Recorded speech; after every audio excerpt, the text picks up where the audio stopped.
যেখানে মসজিদ থেকে মন্দির হচ্ছে, আর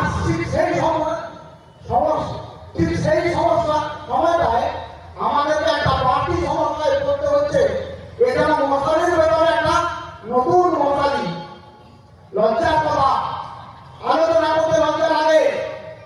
মুসলমান নামধারী যে সমস্ত ব্যক্তিগণ আমাদের এই সমস্ত এলাকার পাশে বিভিন্ন সমস্যা তৈরি করছেন, বিশেষ করে কালিন্দির ব্যাপারটা আপনারা সবাই শুনেছেন।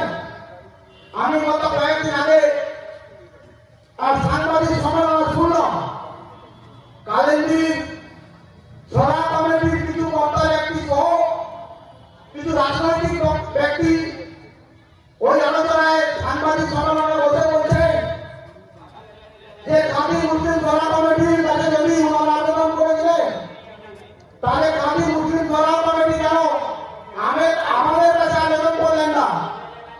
আপনারা কে?